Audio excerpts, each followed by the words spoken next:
dalam kisah ini. Hanya saja dia menyentuh jubah Yesus. Seketika itu juga mengering, pendarahan, sembuh secara total.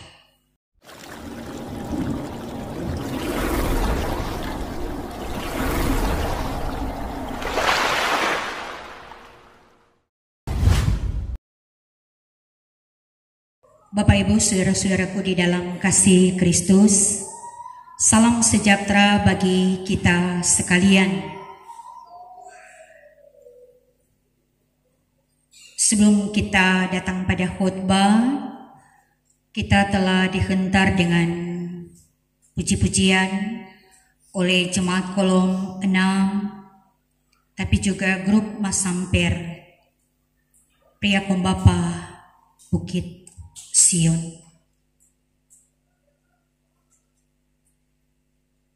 Puji-pujian yang telah dipersembahkan adalah juga ungkapan gambaran bagaimana perjalanan kehidupan ini. Setiap kita pasti ingin sehat. Orang selalu bilang sehat itu mahal. Sehingga berbagai cara, upaya bagaimana supaya tetap menjaga kesehatan.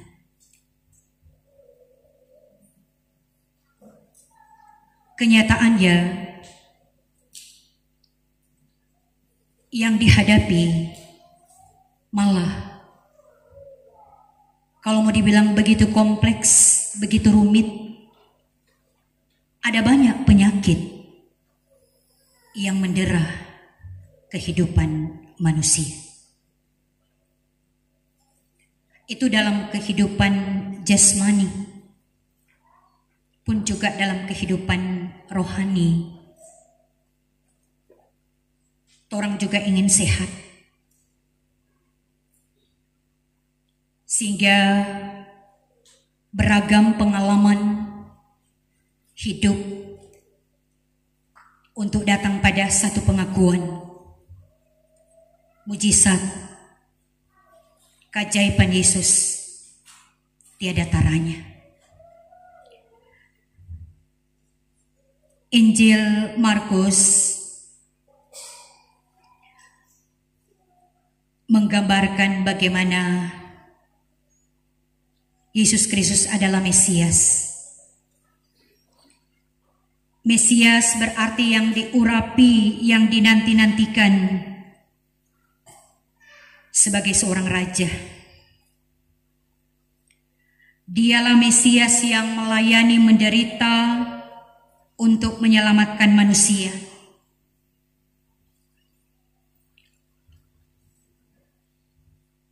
Dan di dalamnya juga Injil Markus banyak memuat, mengkisahkan berbagai mujizat yang dikerjakan, dinyatakan oleh Tuhan Yesus. Markus 5 ayat 21 sampai 43 adalah dua kisah yang berbicara tentang bagaimana iman daripada seorang kepala rumah ibadat di saat anaknya usia 12 hampir mati sakit parah, dan juga seorang perempuan yang sudah 12 tahun menderita pendarahan. Setelah Yesus menyeberangi dan dia berada di tepi Danau Galilea, di mana Yesus berada, berbondong-bondong orang datang mencari, mendengar pengajaran dan karya-karya Yesus yang sangat luar biasa. Pertama, bagaimana Yairus? Siapa Yairus ini? Yairus adalah seorang kepala rumah ibadat, seorang kaya, seorang terhormat terpandang, di saat anak kesayangannya, kalau orang mau bilang penyakit yang kronis, apalagi bilang hampir mati, sakit parah, dia datang kepada Yesus, dia datang menjumpai Yesus. Dia tersungkur. Di bahasa sehari-hari, dia minta Yesus datang di rumah. Cuma mau jamah saja, meletakkan tangannya di atas kepala anaknya, pasti dia akan sembuh, dia akan selamat. Saudaraku, ini seorang yang terpandang, terhormat. Dia langsung tersungkur. Ini menunjukkan kerendahan hati, memohon belas kasihan. Selanjutnya, dalam perjalanan, berbondong-bondong orang mengikuti Yesus. Berjumpa lagi dengan seorang perempuan yang sudah 12 tahun sakit pendarahan. Mungkin kalau orang ada sekarang ini 12 tahun pendarahan. Pasti mungkin somati kalau secara medis. Bahkan terungkap banyak, terkuras materi, mencari tabib, mencari dokter, tetapi tidak bermanfaat. Dalam arti tidak mendatangkan kesembuhan, malahan orang bahasa sehari-hari solebesoy.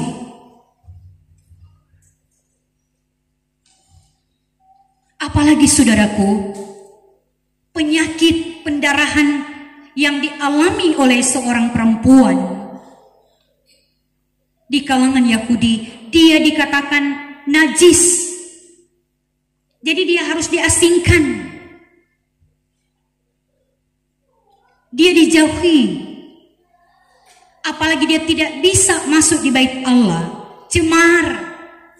Nah, bisa bayangkan perasaan, tekanan batin, bahkan lagi ketika dengan orang lain.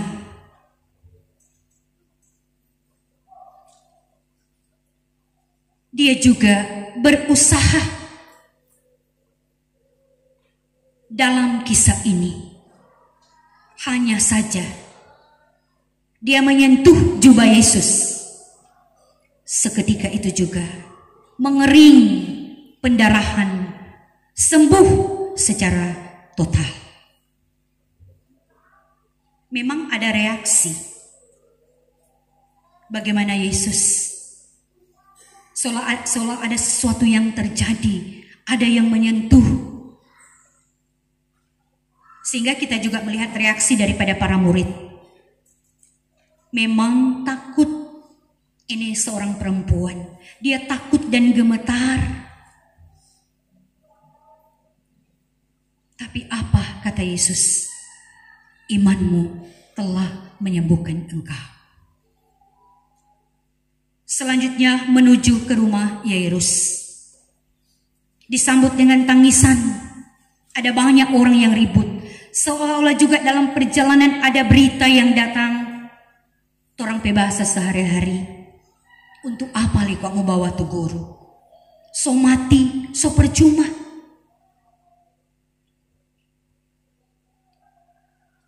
Ucapan Yesus. Yairus, dia tetap kuat, dia tetap percaya. Jangan takut, tetap percaya.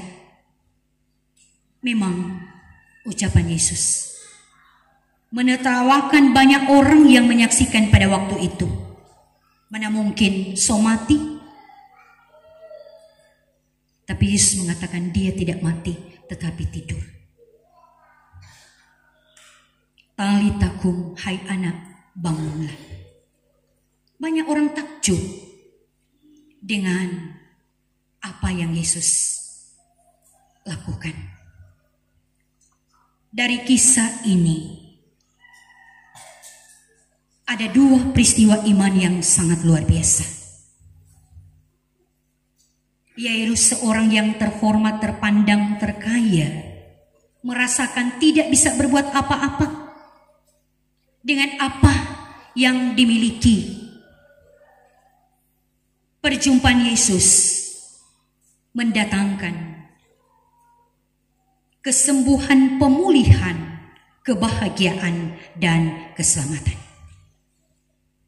Begitupun dengan seorang perempuan.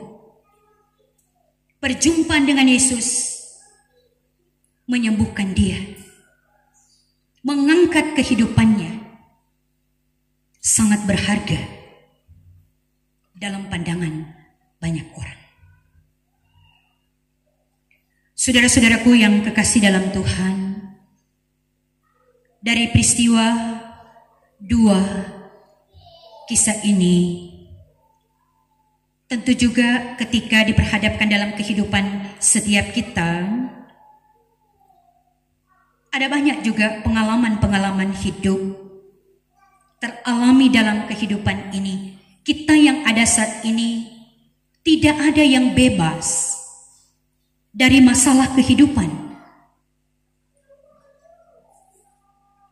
Setiap kita yang ada ini dengan berbagai masalah kehidupan. Kalau juga tentang masalah penyakit, masalah kesehatan, mungkin kita juga yang ada saat ini, bahkan juga ada banyak orang yang menderita. Kuasa Yesus itu tidak berubah dari dulu sekarang sampai selama-lamanya.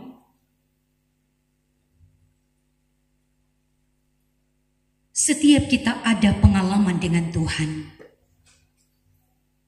Bukankah juga terjadi dalam kehidupan kita, apakah itu masalah kesehatan, masalah ekonomi, kita memang diperhadapkan dengan tawaran-tawaran yang instan.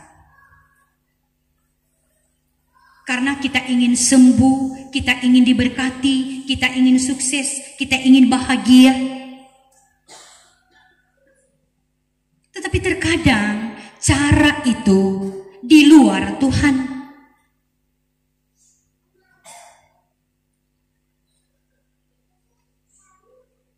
Olehnya, melalui pembacaan ini untuk meneguhkan iman kita, karena kita memang sedang berhadapan dengan dunia, iptek kemajuan yang ada, agar supaya iman di atas segala-galanya.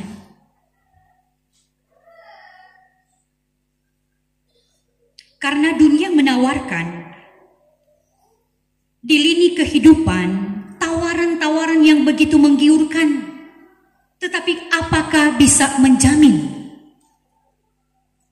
Kekayaan tidak bisa menjamin untuk menjawab kesehatan, untuk mendapatkan kesembuhan, selain didapati di dalam nama Yesus.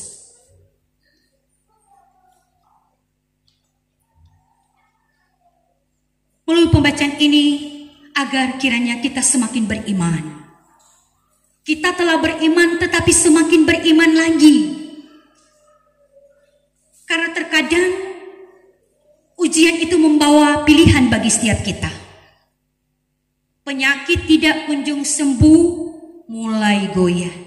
Ada tawaran, diterima. Padahal tawaran itu begitu dekat dengan kehidupan kita. Yesus dia selalu ada. Dia tidak jauh dari kita. Yang menjadi penghalang kita yang jauh dari dia. Karena apa? Kita mencoba dengan apa yang ada pada kita. Apalagi ketika ada orang yang mengatakan kita sembuh karena ini.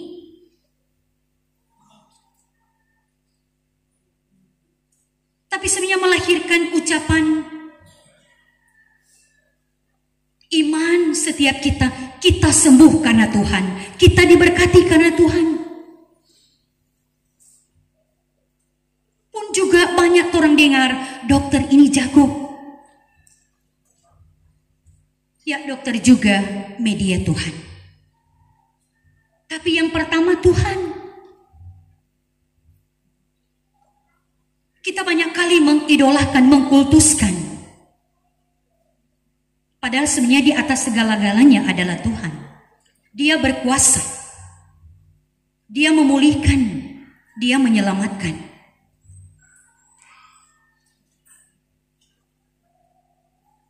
Saudaraku, pengalaman-pengalaman hidup, tentu setiap kita mendapatkan jawaban. Jawaban itu kita dapati ketika ada perjumpaan dengan Tuhan. Tuhan tidak melihat latar belakang. Ini orang kaya dan orang yang diasingkan diangkat oleh Tuhan. Yang mana bersumber dari Yesus. Dan ingat, siapapun yang datang kepada Yesus, dia tetap sambut, dia tetap terima.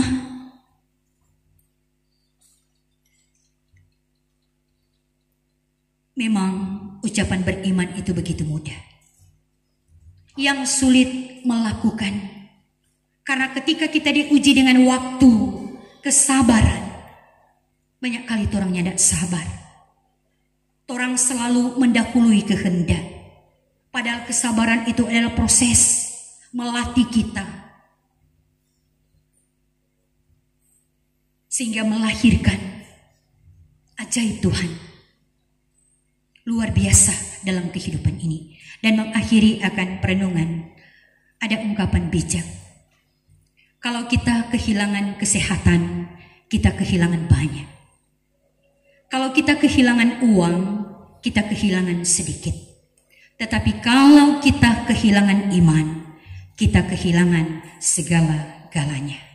Terpujilah Tuhan. Amin.